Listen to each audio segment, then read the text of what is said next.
So let's talk about this shit. Okay?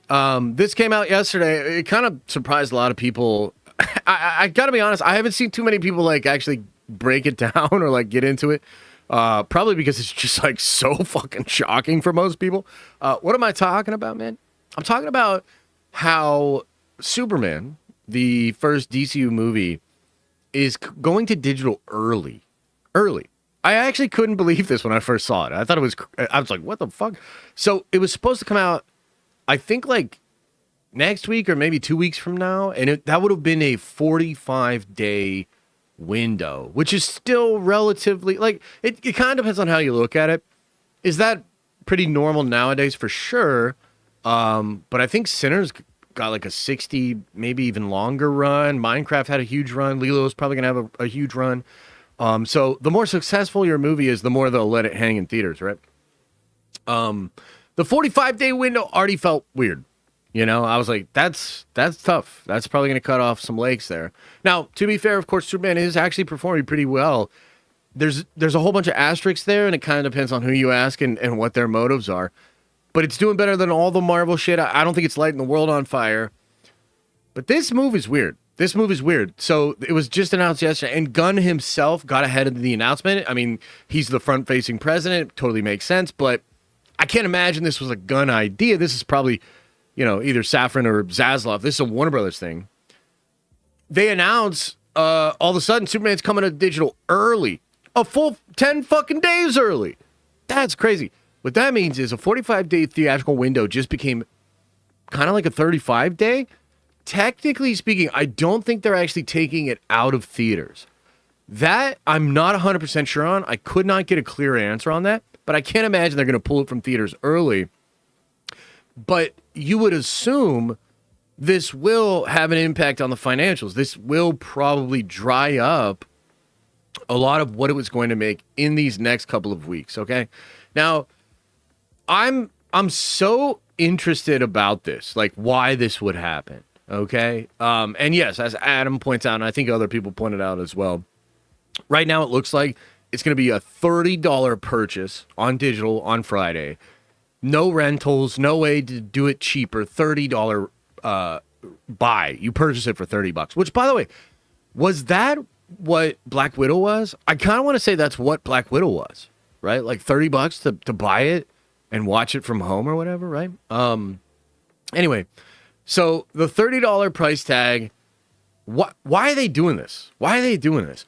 Well, I think the most obvious answer, and this is just like an Occam's razor, just thinking logically about it kind of an answer, is they are worried that a couple of more weeks or even 10 days will kind of knock Superman a bit away from the hype and the conversation.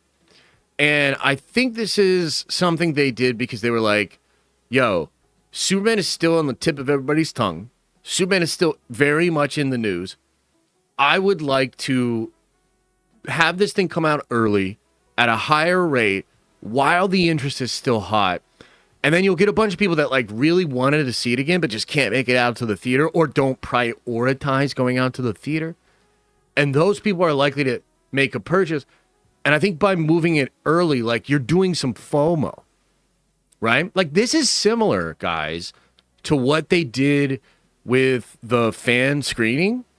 And we don't know for sure, but it seems as though it could have something to do with that one marketing guy, that guy that they brought from Disney. And I mean, look, it seems like they're happy with what he's doing. I thought the fan screening thing was brilliant. I thought it was a brilliant move. They got me, you know what I mean? They got me with that shit.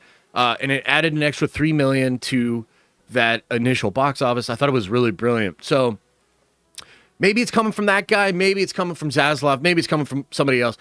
But the point is, it would have, like, the thing that makes the most sense is they just kind of identified this way to try to get way more digital sales, where they're like, okay, so we got dwindling theater sales, which is just, that it is what it is. It's at the end of its run.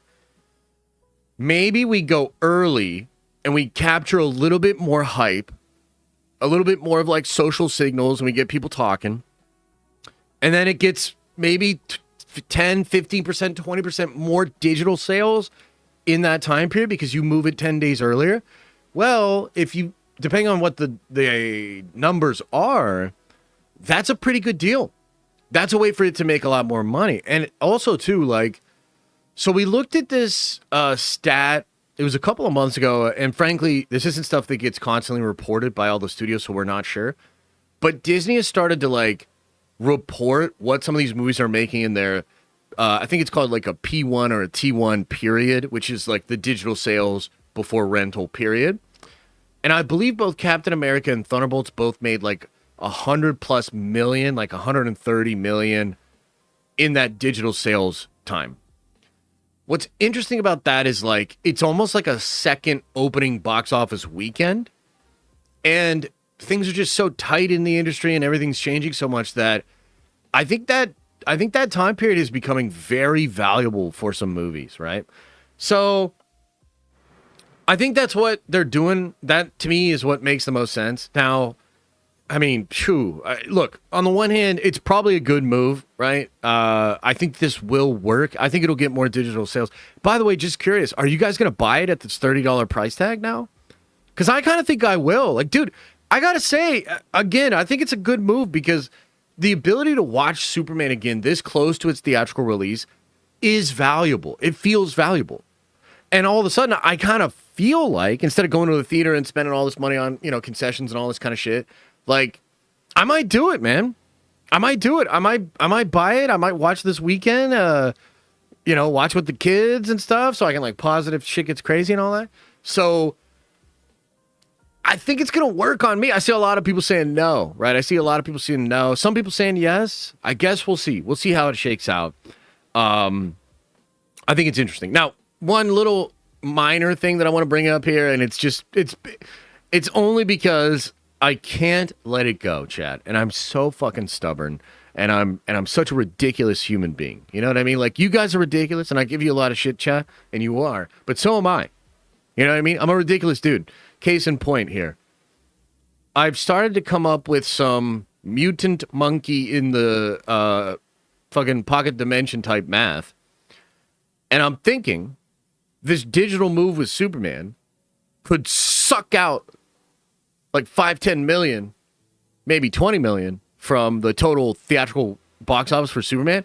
What if Fantastic Four extends its theatrical run? Because, and real talk too, they're not going to do this, but I highly doubt that Marvel is going to do what DC just did with Superman. Marvel's not going to do that shit.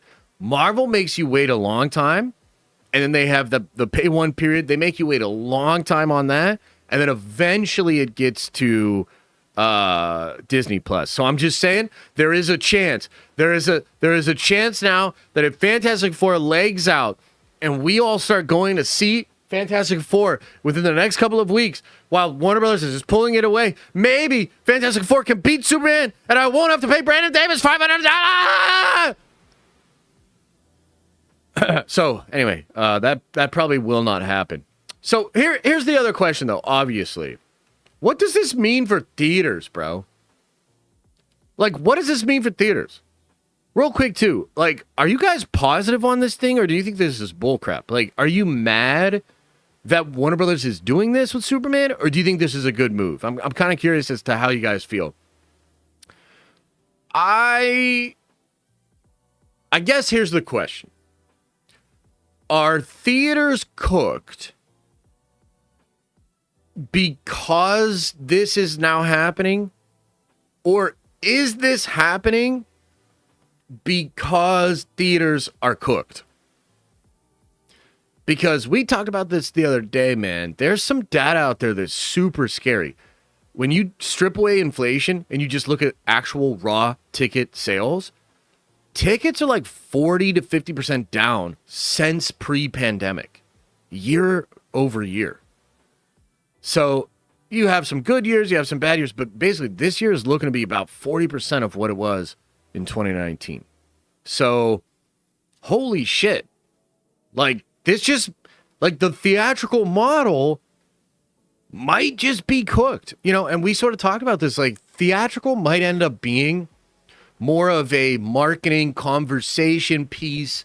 It might it might become a little bit more like almost like applicable to Broadway. This like fancy way of enjoying movies that only a very small group of people do. I mean, plays in Broadway used to be like the whole thing, and now they're kind of like a diminished, like well respected, but just not as lucrative business, right? So maybe theaters and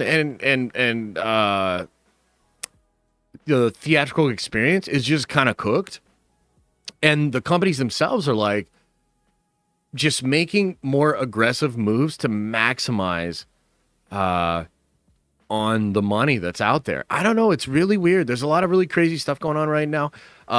While this is all going down, there's all these moves that Paramount is making, right? So Paramount secures the Paramount's actually a really interesting company right now. They canceled the Colbert stuff. They signed this massive big fucking deal with South Park, and they're letting them just go wild. And they just signed this UFC thing, right? And it's just kind of interesting because, dude, ESPN and ESPN Plus, I think ESPN Plus is fucked. And I don't think it was ever that, like, good or prevalent or whatever. But, dude, it's weird watching, like, the big Disney companies kind of, like, falter and lose steam. And Paramount's making some interesting moves, trying to, like, court maybe a different audience. Yeah, it's an interesting time right now. I don't know. I guess what I'm saying is this. I know that, like, I like going to the movies, and I like the theatrical experience. But I don't know that even I like theatrical enough to just sit back and say that it should exist despite how inconvenient it is, and it should exist despite how much better and more convenient home release and digital release is. Like, I just don't know, man. Like, I'm. This is a really interesting move, and a lot of people that in the industry are, I think, not touching this. Like, I don't know. Maybe I'm wrong. Maybe I didn't see a lot of the takes or the videos. I think this is a big fucking deal, and it feels like nobody wants to touch this story because of what it could possibly mean, what it could actually indicate. And it's just, I don't know. It's just a weird one. So I don't know. Just wanted to bring it up. I think the digital early thing is a smart move, but I got to tell you, man, I think theaters might be cooked, man. I think theaters might be cooked. I think in the future, you might have opening weekends, and that's it. Like, opening weekend, you get one initial pop. You make a couple $100 million on a big movie, and that kind of chunks your cost, and then you go right to digital, man. I think that's coming. And to be honest with you, I think dead ass, bro. I think if that happened, these studios would be making more money instantly. Now the theaters, the distributors, a lot of these other people, they would be fucked. But aren't they kind of already fucked? Like, isn't that what we're talking about? I don't know. It's a weird time right now. I guess we'll see how it all shakes out.